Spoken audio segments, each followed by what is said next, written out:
I don't know what is this obsession President Ruto has with new things. When he came in, he found Linda Mama. He realized Linda Mama, and I don't know how he realized because he's not a woman. He has never been in a maternity ward. He has never delivered a child. So I don't know what is this obsession he has with removing what he found to bringing what he thinks is new and creating confusion and mess. He found a very good working program called Linda Mama. He collapsed Linda Mama without any public participation and brought some other new packages. Shisha, shui, shu, shui, sha. Shisha. Linda mpango wa kando. You know. One for the petition to dissolve parliament. And that is a proposal, you said, by the Gen Z? Very well. First of all, I want to thank the young people of Kenya. One day, one time, we were also very young. And we did what we did to have this country the way it is today. Some of us actively engaged to make or to constitute the current Kenyan constitution. And we went through the thick of that day. That is why we have this constitution. The young people of Kenya should not shy away from advocating for what they think is right. The young people should not feel guilty for being on the road to present petitions to Parliament because that is their right as enshrined in the Article 31 of the Kenyan Constitution. The right to present public petitions to public authorities. It is their right. And therefore they should not feel guilty, however painful it is, however hard it is, however difficult it becomes. The young people of Kenya should now know that they have the support of members of Parliament like ourselves here. We are no longer going to be intimidated, being accused of, oh, you are funding the Gen Zs, oh, you are inciting the Gen Zs, oh, you are the one who is telling the Gen Zs to do this, because the Gen Zs are people who are schooled. They went to school and we actually gave them free primary education.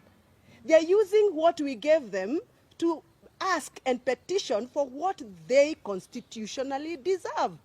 So the young people of Kenya have a right to petition Parliament, have a right to petition State House, have a right to petition any public authority if they feel that it is necessary to do so.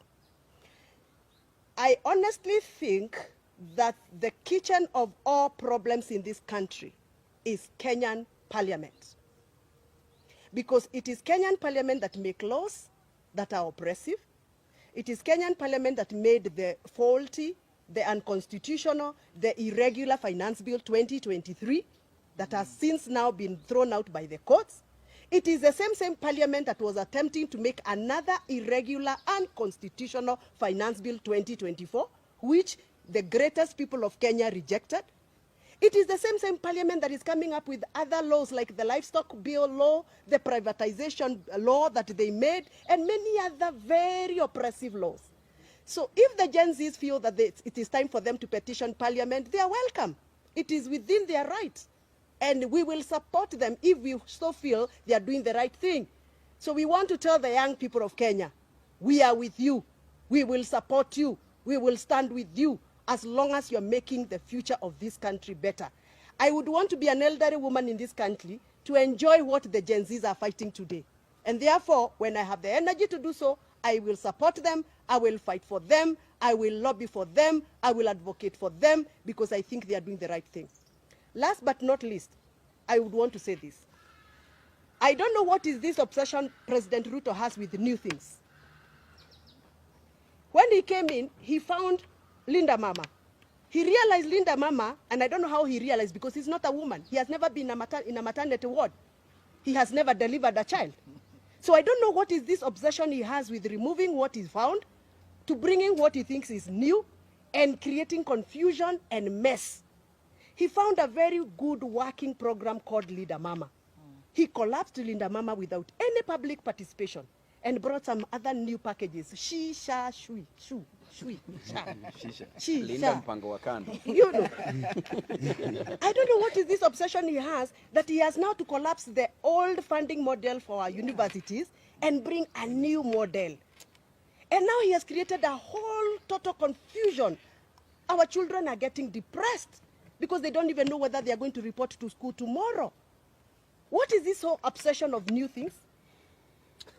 New things? Now, look at where we are right now. We don't have money because we have no operational finance bill. Instead of him finishing old projects, he's now going for new. Everything is new. Everything is new, and he has no money. So where is this obsession coming from? And by the way, I sympathize with my new Minister for Energy. My new Minister for Energy, I really sympathize with him. Bwana Wadai, wacha nikuambie. Hiyo kiatu mevalia kimeandikwa Ruto hapo nyuma. Hiyo kiatu itakuuma mbaya sana. Because the president is now hopping from one county to the other, launching new electricity projects. Where will he get the money from?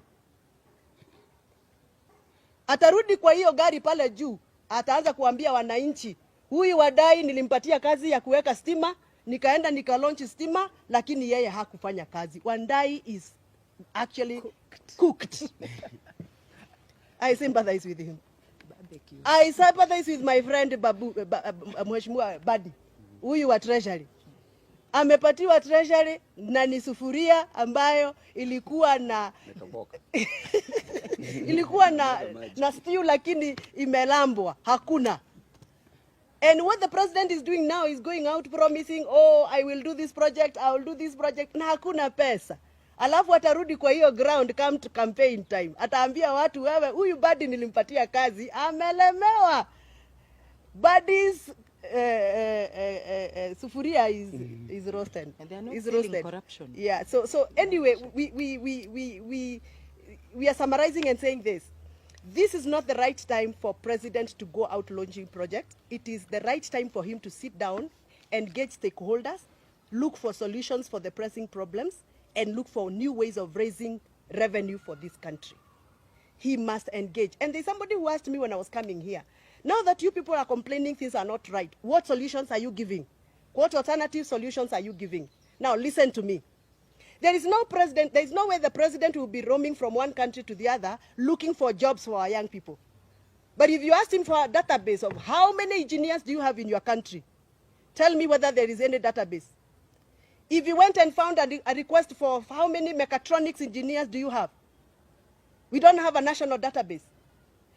What we want as representative for young people is this. The government must put effort to come up with a national database of unemployed young people of this country, county by county. We must be able to know how many teachers are unemployed from the young people, how many doctors are unemployed, how many engineers, how many lawyers. All that database need to be put in place so that when we are speaking from a point of information. When he's going to negotiate country by country, he has a database. And that is what he should be running with MPs to actually help him to create a national database for the job gap. Number two, we have what we call National Employment Authority. That is an agency that is created by the government under the Ministry of Labor that has failed this country.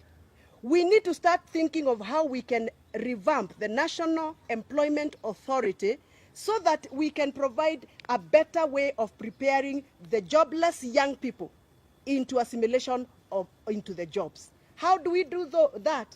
By making sure that the National Employment Authority has offices in every county so that people in my county, Kiambu, can actually access the offices at the county level, register themselves, and get to know what opportunities are there. Right now, the only person who tells us that there are jobs being advertised, for example, in other countries, is only the president on top of his car. The young people of Kenya don't know where to go to look for that kind of information. So we need these authorities' offices in every county. Last but not least, all the local employers in this country, the manufacturers, like the people who work under the Kenya Association of Manufacturers, the people who have a capacity to employ our people here in Kenya, we need to engage them so that we know how can we work with them partnership so that they can start absorbing our local people, even if it is on an apprenticeship program or attachment program. For example, if we came up with a program and said, we have 3,000 employers in this country, manufacturers, people who are manufacturing locally, and they have the capacity to employ young people. We give them some tax incentives. A tax intensive that you say, karibu mheshimiwa, that if you absorb, for example, 5 young people in your company, you will enjoy this amount of tax subsidy or incentive from the government. So we need to start thinking of how we can partner local manufacturers, local traders, local employers. We give them some tax rebates so that they can be able to accommodate more young people in this country. Otherwise, the issue of joblessness is a very serious issue. The president of Kenya will not sort out the issue of unemployment by bringing Raila, Odinga, or whoever else in cabinet or in government, because that is an economic problem that will not be sorted out through political remedies. Thank you very much. Mheshimiwa amefika, wacha aseme jambo. Atuambie vile wenye kuuza ndengu unataka kuniuliza bila license watalipa